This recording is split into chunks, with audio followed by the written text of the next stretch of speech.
Hello everyone, Pantoufleee here today for a new in-shop video concerning the FIREFLY Saunders SP that is available in the shop for 16 euros. If I remember correctly, we're gonna check real quick to be sure I'm not saying bullshits. Oh, sorry, that was 17 euros. 17 euros for this shit, wow. Okay, so, what do you need to know about this tank? If we compare it to the German FIREFLY, and you can clearly see why I'm comparing both of them, they are the exact same tank. There are two differences, and not the biggest. First one is probably the shape of the hull, because the German FIREFLY is a little bit more round than the FIREFLY Saunders, which is straight at the front. But also the gun, the only difference, and that's gonna make you smile, the only difference is that the gun of the FIREFLY Saunders will reload 0.04 seconds shorter. So overall, the FIREFLY Saunders is just a legendary camo for an already existing tank, the German FIREFLY, and also the credit coefficient that goes with it. Concerning the tank itself, is it a good tank? Is it worth buying? Let's keep it straight. It's a fucking bad tank, man. This tank sucks as hell. And I'm gonna say to you why. There are multiple reasons. The first one is that the mobility is quite average, even below average really. For a medium tank, it really sucks in terms of mobility. The second thing is probably the fact that it doesn't have armor, but that was logic. I mean, that's the same between German FIREFLY and Saunders. Both don't have armor. It's logic. That's how the tank was constructed. And finally, the lack of gun depression, man. The lack of gun depression is gonna ruin your freaking game. Because overall, if we really talk about the gun, despite the bad gun depression, is really good. You have a really good damage per minute of nearly 2k, a good reload time, a really good penetration. The average damage is average for this kind of gun, but it's not a huge problem. But yeah, for the rest, oh boy, the mobility of the tank, it's horrible. And also this fucking gun depression, bah! I hate it. So, if we sum up the characteristics, it's really easy. Bad mobility, bad armor, bad gun depression, good gun penetration. So would you spend 17 euros on a tank just to have a good gun penetration? I think you already have the answer, and if the answer is yes, you should check a doctor. Now, of course, I'm not judging weeboo guys that really want to get the tanks just for the lols and just because it's a girl und panzer tank, because we have collectors here. But if you're just looking for your new tier 6 to make credits and have fun, clearly pass your turn. It's not for you. The Saunders is really just a big pile of bullshits. So, yeah, nothing else to say about the tank, it sucks. Maybe I'm gonna talk real quick about my equipments, consumables, etc. Consumables, I'm taking pretty much all the same every time I'm playing in stream, so you already know. For my provisions, I go for the Onigiri, protective kit, and improved fuel, so always the three last. That's what I do pretty much on every single tanks. For the ammunition, you have the chance of getting a lot of ammunition, so you can pretty much do whatever you want. I don't take a lot of HEs because you're never gonna use them, to be fair. And finally, if we talk about equipments, I'm putting the gun rammer because I already have one of the greatest penetration at tier 6, so I don't need to go for the calibrated shells. After, I go for the enhanced gun laying drive to reduce a little bit my aim time because my reload time is extremely great. Therefore, I want to focus faster than I reload.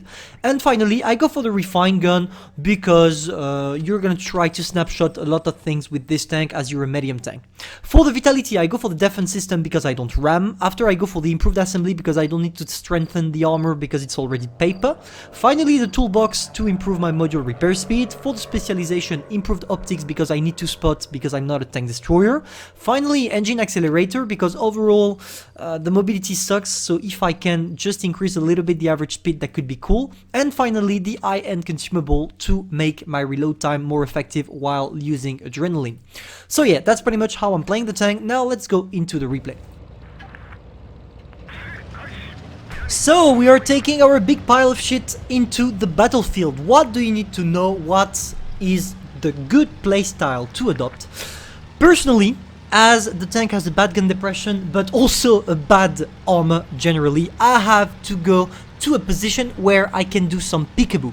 And on this map, the best one I found so far is trying to go where I'm going right now actually, not at the top left corner because I don't have the mobility to get there before light tanks, but at least trying my chance and my luck on a position that allows me to both shoot at the light tanks when they cross and also see the tank destroyers or even heavies trying to push on the other side. That's a pretty good position because from here it's not that you control the map, because with your alpha damage you're not gonna scare anybody, but at least you can manage to get some shots done. As you can see, I told you, you can see the tank destroyers, you can see the heavies trying to cross the light. It's a really good position for this tank if and only if your team is following. Here I checked my map, I see that my team is behind me, so I can try to play a little bit more aggressively. That's why I go one step forward trying to get that SU 100 wide. And yeah, the SU is probably locked here because of its bad gun depression. We all have the same problem here, it seems. Now I have a really good position. From there I can use my great gun dispersion to be able to snipe some cupolas or even the SU-100Y. Unfortunately I got scared and go back to my position, but I'm gonna give a try to my luck a second time and it went through. Now, overall, what is really important while playing this tank?